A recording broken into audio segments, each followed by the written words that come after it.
mense wat jou altyd gaan try keer en try aftrek ondertoe. Is die mense wat jou nie wil sien sukses behaal nie. Is die mense wat small-minded en narrow-minded is, wat nie die geleenthede in hulle eie lewe kan raak sien nie. Dat wanneer jy 'n opportunity het om sukses te kan behaal, dan wil hulle jou sleg sê en met klippe gooi. Mense wat entrepreneurs is, wat hulle self bevorder, gebruik hierdie as petrol op hulle vuur. Ek het soveel krag en nog meer energie net om te wil bereik wat ek moet bereik en ek weet waartoe ek op pad is.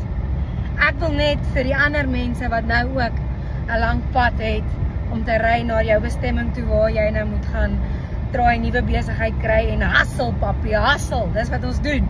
Die opofferings wat ons nou maak, die vrugte daarvan is op pad. Bly sterk, glo in jouself, glo in jou passie. Jy moet nie toelaat dat enige iemand ooit jou try anders oortuig nie.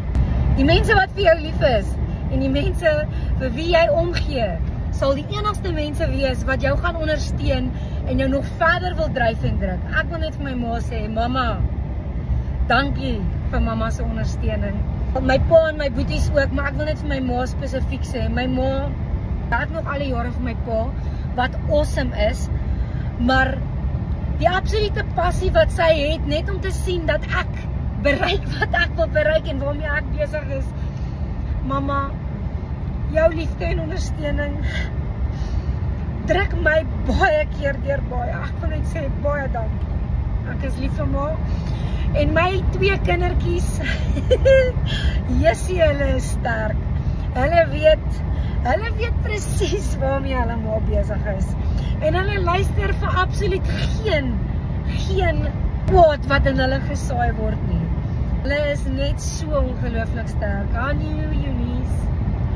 Ek kan nie wag om met julle te deel wat in die toekoms op pad is nie. Mama is baie lief vir julle.